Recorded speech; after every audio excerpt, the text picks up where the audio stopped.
अर्थात परमेश्वर सबसे बड़ा पति है, फिर साक्षात तुम मिल गए हो, फिर ऐसे पतियों की क्या गति? तुमने ही अपने मुख से न्याय कर दिया। आज महाभाग्यवती गोपियों को श्री कृष्ण कह रहे हैं तुम्हारा स्वागत है, बतलाओ मैं तुम्हें प्रसन्न करने के लिए क्या काम करूं? अरे व्रत में सब कुशल मंगल है, तो इसलिए क्या नहीं की आवश्यकता? उस समय भगवान ने लोक मर्यादा के बारे में बहुत कुछ समझाया। ये महाराज क्या है? भगवान बतला रहे हैं कि इंद्रियों रूपी अपने जो कर्मेंद्रिया और ज्ञानेंद्रिया है, इससे भगवान का ध्यान करो। जैसे बतलाया था आपको पहले भी कि आप कोई भी काम करो उसे भगवान को अर्पण करो। पांचों इंद्रिया, कर्मेंद्रिया, ये जो है 10 इंद्रिया, इनको मिलाकर 10 होती है। इन 10 इंद्रियों से जो भी अर्पण करो वो सारा भगवान को करो। अरे ये रास लीला नहीं, ये काम लीला नहीं, अपितु काम विजय लीला बतलाई। साधारण साधकों को तो केवल शारीरिक काम बतलाया, पर मन का काम, बुद्धिगत काम बना रहता है। रास लीला बड़ी ही नाजुक है, इसमें गूढ़ तत्व बतलाए गए। रहस्य समझाने वाला आसान नहीं होता। अरे यह रास लीला कोई साधारण स्त्री की लीला नहीं, यह तो देहभान भूली हुई, देह अध्याय से मुक्त स्त्री की कथा है। आज भगवान ने जब सब गोपिकाओं आ गई और शरद ऋतु की चांदनी बिखेर रही है, भगवान ने एक रूप से अन्य रूप धारण कर लिया। अब जितनी गोपिकाएं हैं उतने ही कृष्ण बन गए। शरद की रात्रि, शरद रात्रि, चंद्रमा अपनी अमृतमय चांदनी बरसा रहा है और सभी गोपिकाओं के पास एक एक कृष्ण खड़ा है। सब गोपिकाओं को ये लग रहा है कृष्ण मेरे पास है, और बीच में हमारे श्री राधा जी। ऐसा मधुर और ऐसा निर्मल मन। अब सब गोपिकाओं के साथ भगवान आलिंगन कर, किसी गोपिका के साथ नृत्य कर। अरे कृष्ण ने तो कामदेव पर विजय प्राप्त कर रखी थी, इसलिए उन्हें तो काम रूप से तो देख ही नहीं सकते। और पहले भी मैंने बतलाया था कि ये सब गोपिकाएं कौन है? ये वेद मंत्र है, और ये वो ऋषि है जो राम रूप में भगवान आए थे, तो उनकी मनोहर दृश्य झांकी अपने हृदय में बसाई थी, वही वन में वापस गोपिकाएं बनकर आई। आज ब्रह्म रूप जो योगेश्वर नाथ है, आज गोपिकाओं के साथ लीलाएं कर रहे हैं। अरे सभी गोपिकाएं बैठी है, किसी के साथ भगवान श्री कृष्ण नृत्य कर रहे हैं, तो किसी के साथ भगवान आलिंगन कर रहे हैं। सब गोपिकाओं को लग रहा है कि कृष्ण मेरे साथ है। आज ऐसा महारास रचाया जाए। और जब रास रच रहा था तो आज सारा ब्रह्मांड उस रास को देख रहा था। सारा ब्रह्मांड उस रास को देख रहा था, और वहां पर ब्रह्मा उस रास को देखकर मोहित होता है। अब जब ब्रह्मा आदि देवता देख रहे थे रास, तो भगवान शंकर से भी रास देखे बिना नहीं रहा। आज रास में माता पार्वती भी जाने को तैयार हो रही है।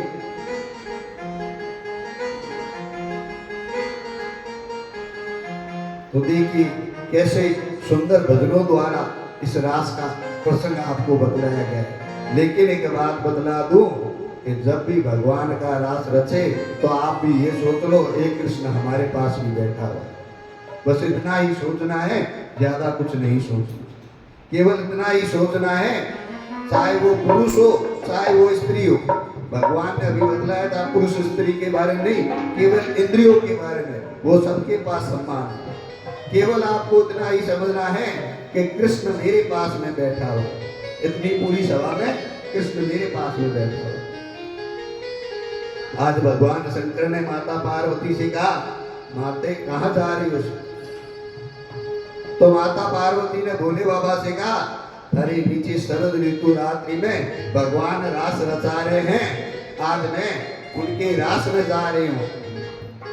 तो बोले मुझे भी लेकर चलो, मैं भी भगवान का ऐसा रूप देखना चाहता हूँ।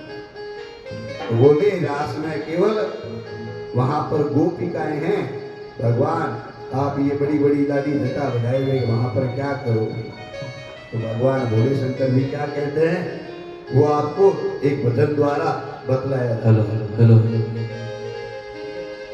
एक दिन वो बोले भंडारी बन के ब्रिज किनारे।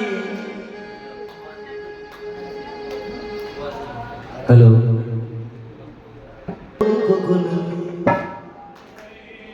एक दिन वो बोले किस किस को ये भजन आता है? बस दो चार लोगों को आता है। जिस जिसको ये भजन आता है और नहीं आता है वो मेरे लिरिक्स सुन के मेरे बराबर सभी गाई। एक दिन वो बोले भंडारी बन के गोपियां नारी ब्रज में आ गए, ओ ब्रज में आ गए। एक दिन वो बोले भंडारी बन के गोपियां नारी ब्रज में आ गए, ओ ब्रज में आ गए।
Oh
मैटर समझ गए।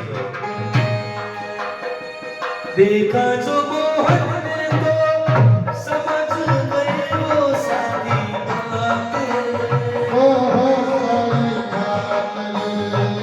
ऐसी बजाई मुरली सुध बोले बोले बोले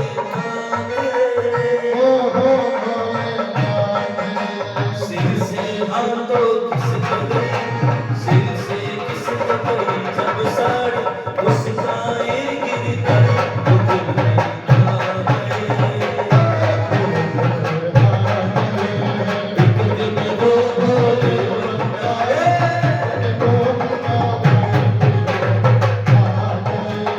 एक दिन वो बोले भंडारी बन के गोपियां वो दिल में आ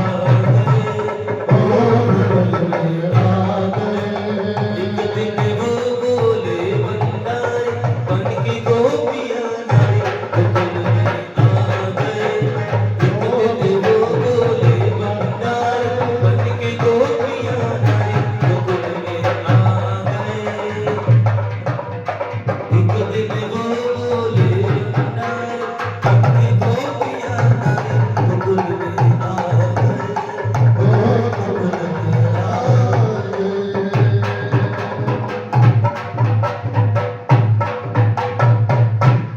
शंकर भगवान की, कृष्ण कन्हैयालाल की।